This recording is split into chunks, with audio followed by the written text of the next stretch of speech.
देखो बेटा, इंग्लिश के अंदर समास को क्या बोलते हैं? समास को बोलते हैं कॉम्प्लेक्स। कॉम्प्लेक्स वर्ड्स बोल लो या कॉम्प्लेक्स सेंटेंसेस बोल लो। इसका मतलब क्या हुआ? इसका भाई मतलब कुछ भी नहीं है, जो हिंदी में है वही उसका मतलब है। मतलब जब मैं कोई दो चीजें मिलाकर एक नया शब्द बना दूं, क्या बना दूं? नया शब्द बना दूं, या उस शब्द को छोटा कर दूं। क्या कर दूं?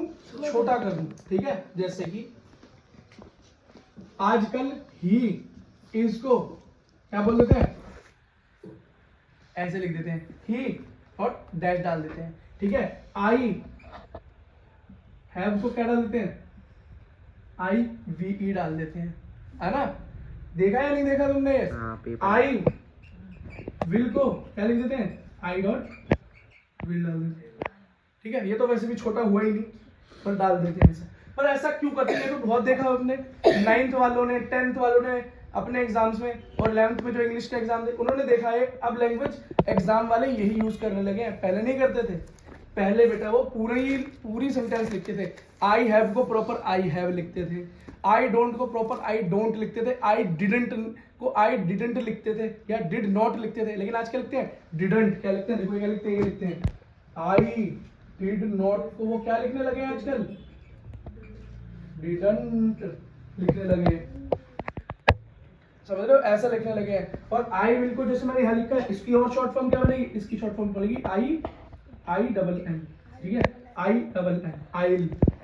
इसका क्या मतलब हुआ? जिसको बच्चा ये चीज नहीं पता ना, समास, जिसे कॉम्प्लेक्स वर्ड्स के बारे में नहीं पता, या ये नहीं भी पता फिर भी उसको इस बात की नॉलेज नहीं दी गई, वो बेटा इस चीज को कभी ढंग से पढ़ ही नहीं पाता। उसे लगता है ये डिडंट क्या है, वो डिडंट बोलेगा, डिड नॉट नहीं बोलेगा। क्यों? उसे पता ही नहीं। वो आई हैव को आई वी ई बोलेगा। क्या बोलेगा? आई वी ई। उसे समझ नहीं आएगा आई हैव लिखा है। ही इसको ही पढ़ेगा, लेकिन ही इज है उसे पता नहीं चलेगा। क्यों? क्योंकि बेटा उसे कॉम्प्लेक्स नंबर की कॉम्प्लेक्स वर्ड्स की जानकारी नहीं है, और उससे भी ज्यादा उसको ये बात बेटा बताई नहीं गई। मैं आपसे पूछता हूँ कि आपके क्लास के टीचर ने आपको इंग्लिश से पहले ये बताया था कि बेटा इंग्लिश के अंदर जो आपके पैराग्राफ आने वाले हैं वो सारे के सारे इस तरह की शॉर्ट लैंग्वेज में लिखे हुए आएंगे? नहीं बताया ना।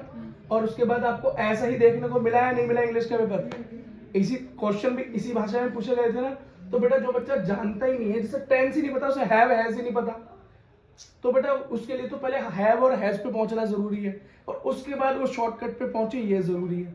तो बेटा क्या है, हमारी नॉलेज का स्तर तो बढ़ रहा है, लेकिन उस स्तर तक जाने वाली सीढ़ियां पूरी नहीं बन पा रही। क्यों? मेहनत की कमी है। किसकी? मेहनत की कमी है। तो बेटा टीचर की रिस्पॉन्सिबिलिटी आपको पढ़ाना तो बनती है, लेकिन बेटा तुम्हें भी तो पढ़ना है, ये भी तो तुम्हारी रिस्पॉन्सिबिलिटी है। नहीं तो इस दुनिया की भागदौड़ में, उस रेस में आप कहाँ रह जाओगे? पीछे रह जाओगे। कहाँ रह जाओगे? पीछे रह जाओगे। पहला अव्ययी भाव समास, जिसके अंदर बेटा पहली चीज इंपॉर्टेंट हो। क्या हो? पहला वर्ड इंपॉर्टेंट हो। जैसे मैं बोला मृत्युपरांत, मृत्यु के बाद, मौत के बाद, आफ्टर डेथ। क्या हुआ? After death. ये क्या हुआ? योग्यता के अनुसार, मतलब according to your talent, according to your capability. ठीक। अगला तत्पुरुष समास, सेकंड बात जरूरी हो, सेकंड बात जरूरी हो। ठीक है, तो ऐसा कोई शब्द बताओ,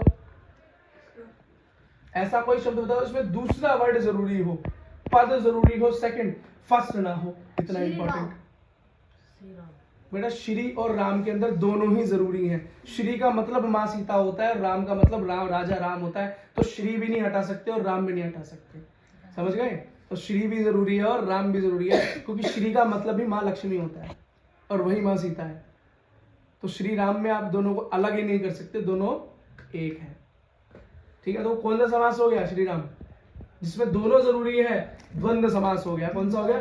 द्वंद्व समास हो गया, जिसके अंदर दोनों ही जरूरी है। तो श्री राम का एग्जाम्पल कहीं आ जाए, जैसे आपने ऊपर जय श्री राम लिखा हुआ है, तो आपका वो कहाँ पे आ जाएगा? हाँ, तो श्री राम। अगर जय श्री राम लिखा है, चलो जय श्री राम को ही पढ़ लेते हैं। तो जय श्री राम लिखा हुआ है, तो बताओ कौन से कैटेगरी में डालोगे यहाँ पे आप? जिसमें दोनों इंपॉर्टेंट है, जिसमें शुरू का इंपॉर्टेंट है, जिसमें लास्ट का इंपॉर्टेंट है, जिसके अंदर दोनों ही इंपॉर्टेंट नहीं है। तो बेटा ऐसा तो हो नहीं सकता जय श्री राम मतलब राम तो राम ही है, उससे तीसरी बात क्या याद आएगी? श्री और राम अलग किए नहीं जा सकते, दोनों बेटा एक ही है। लेकिन जय को अगर मैं हटा दूं तो राम जी की इज्जत में कोई कमी नहीं होगी, क्योंकि जय लगाओ या ना लगाओ, श्री राम तो जय जयकार है ही है। तो ये कौन सा समास हो गया जिसका सेकंड वर्ड इंपॉर्टेंट है और पहला इतना इंपॉर्टेंट नहीं, तो ये क्या हो गया, कौन सा हो गया, तत्पुरुष समास हो गया। कौन सा, जय श्री राम कौन सा समास हुआ, तत्पुरुष समास हुआ। लेकिन श्री राम की बात करें तो वो क्या हुआ, वो बेटा द्वंद्व समास हुआ, जिसके अंदर दोनों ही पद जरूरी हैं, किसी को अलग नहीं किया जा सकता। समझ में आ गई। अच्छा, कर्मधारय समास जिसके अंदर बेटा वो किसी स्पेशल गुण की बात की जाए, जैसे कि मंदबुद्धि या महात्मा, ठीक है, इडियट, है ना, लो आईक्यू, क्या लो आईक्यू। और ये क्या है, द्विगु समास जिसके अंदर संख्या की बात की जाए, मतलब ट्राई एंगल, ट्राई का मतलब क्या होगा भाई, 3, और एंगल मतलब कोण, जिस फिगर में 3 कोण हो वो ट्रायंगल कहलाएगा। बेटा आपका होमवर्क क्या है, आपका होमवर्क है आप अव्ययी भाव, तत्पुरुष समास, द्वंद्व, बहुव्रीहि, कर्मधारय और द्विगु समास की इंग्लिश नहीं बना के लाओगे, इनके एग्जांपल्स ढूंढ के लाना इन इंग्लिश। और जो बच्चे बेटा ऑनलाइन देख रहे हैं वो मुझे कमेंट में बताएं कि क्या क्या एग्जांपल इन सबके इन इंग्लिश हो सकते हैं। All the best.